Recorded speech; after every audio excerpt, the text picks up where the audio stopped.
नमस्कार, आपके साथ मैं प्रदीप राज। डुगडुगी के प्राइम न्यूज में आपका स्वागत है। आइए बढ़ते हैं प्राइम खबरों की ओर।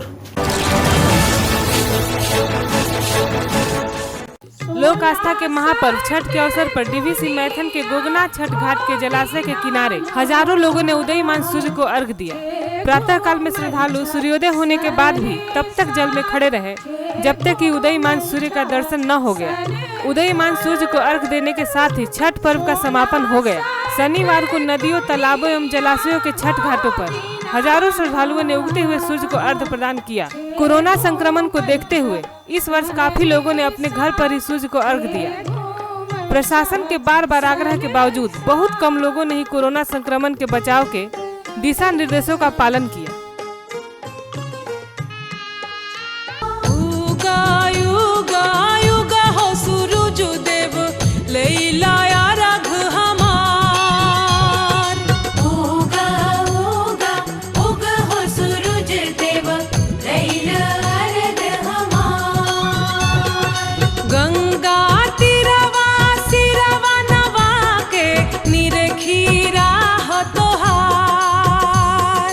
गंगा तीरवा सिरवा नवा के निरखीरा हो तोहार। उगा युगा युगा हो सूरज देव लैला राघ हमार। उगा उगा उगा हो सूरज देव लैला राघ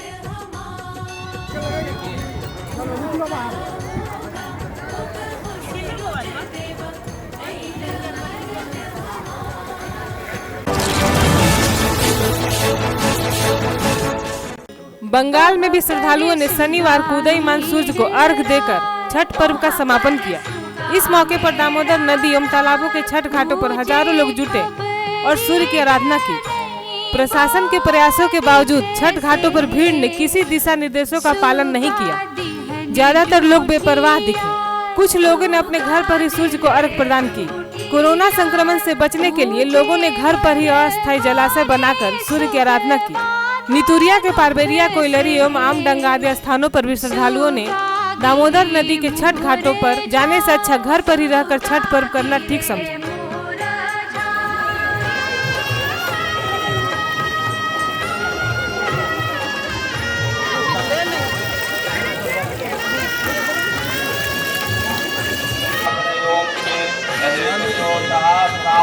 आराम से पीछे हटो बेटा, पीछे हटो।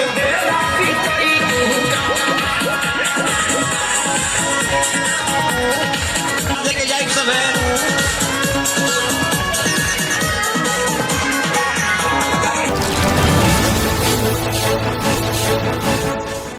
धनबाद के हाई प्रोफाइल फ्रेंडशिप और कथित धोखाधड़ी के मामले का मुख्य आरोपी कोयला कारोबारी बादल गौतम को यूपी के मुगलसराय स्टेशन पर गिरफ्तार कर लिया गया है।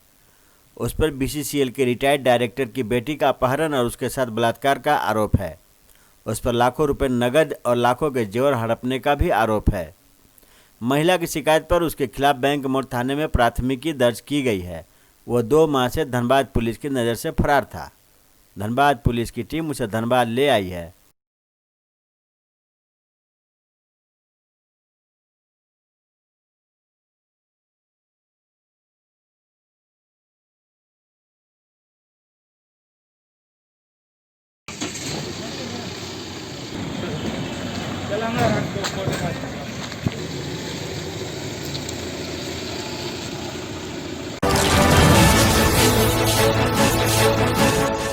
चतरा के छठ घाट पर कथित माओवादियों ने एक कोयला व्यापारी की गोली मारकर हत्या कर दी।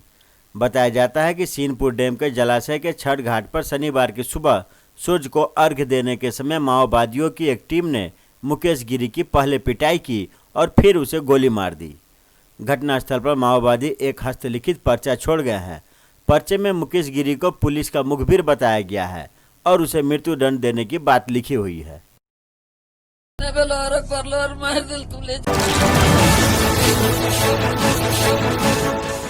रांची के काके जनरल हॉस्पिटल एवं रिसर्च सेंटर के मालिक डॉक्टर शंभू प्रसाद सिंह से 20 लाख रुपए की रंगदारी मांगे जाने के मामले में पुलिस ने कई अपराधियों को गिरफ्तार किया है। रांची एवं गुमला से पकड़े गए अपराधियों के पास से मोबाइल फोन, सिम कार्ड आदि बरामद किए गए हैं।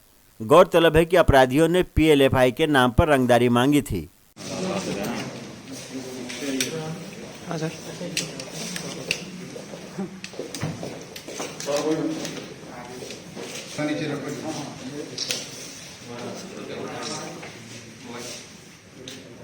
दिनांक 17 तारीख को Kanke general hospital and research centre के जो डॉक्टर हैं डॉक्टर शंभू प्रसाद सिंह, उनको PLFI के नाम पे 20 लाख रुपया मांगी गई थी और कहा गया था कि यदि आप 24 घंटे के अंदर नहीं देते हैं तो आप पे जानलेवा हमला किया जा सकता है। कुछ इस तरह का धमकी कपड़ा व्यवसायी बबलू को भी दिया गया था, जो कि गोंदा के रहने वाले हैं, और उनसे 50 लाख डिमांड किया गया था। तो मामले की नज़ाकत को देखते हुए ग्रामीण SP नौशाद साहब और DSP और नीरज जी के नेतृत्व में एक टीम फ्रेम किया गया था। इनके साथ इंस्पेक्टर कांके, थाना प्रभारी पिठोरिया और पूरा टेक सेल का टीम था। इन लोगों ने इस काम का अनुसंधान प्रारंभ किया और बहुत जल्दी बेहतरीन तरीके से और प्रोफेशनल तरीके से एविडेंस के साथ इस कांड में शामिल जो लोग थे, इश्तियाक आलम, जुनैद आलम, मुश्ताक अंसारी, शेख अफजल, इन लोगों को गुमला और रांची के विभिन्न जगहों से अरेस्ट किया है। साथ ही इन लोगों का जो बैकग्राउंड है, ये पूर्व में जेल जा चुके हैं, सब प्रोफेशनल क्रिमिनल्स हैं।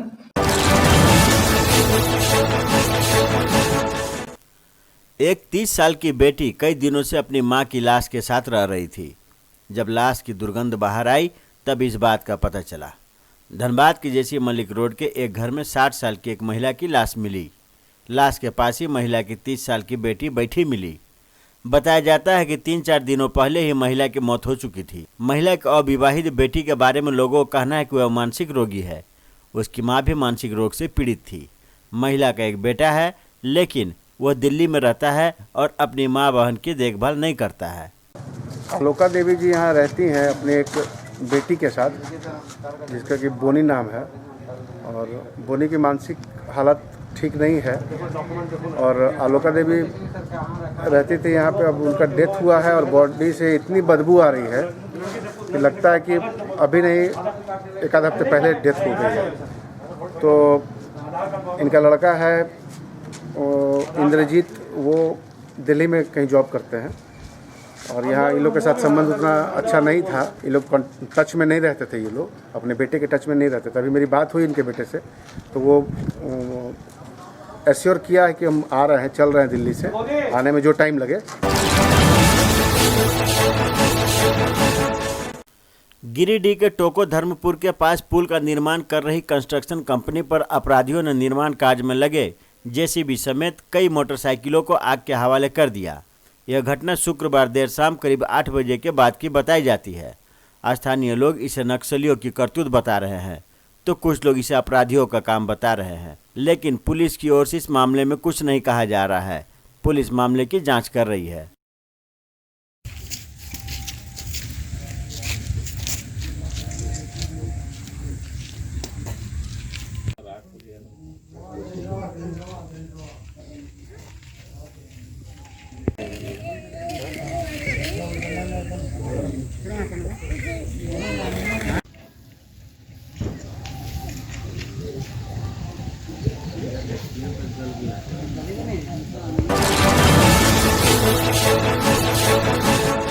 केंद्र सरकार की कथित किसान मजदूर विरोधी नीतियों एवं निजीकरण के खिलाफ 26 नवंबर को होने जा रहे देशव्यापी आम हड़ताल को लेकर ट्रेड यूनियन एवं राजनीतिक दल सक्रिय हो गए हैं। हड़ताल को सफल बनाने के लिए राजनीतिक दलों के संयुक्त मोर्चा की एक बैठक कुमार धुबी के माले कार्यालय में हुई। मार्क्सवादी समन्वय समिति के आगम राम की अध्यक्षता में हुई बैठक में CPM, कांग्रेस, झारखंड मुक्ति मोर्चा एवं भाकपा माले के प्रतिनिधि शामिल हुए। बैठक में हड़ताल को सफल बनाने के लिए रणनीतियों पर विचार विमर्श किया गया। तो ये थी अब तक की खबरें। आप देख रहे थे डुगडुगी न्यूज। अब मुझे दीजिए इजाजत और हमारे चैनल को सब्सक्राइब जरूर करें। नमस्कार।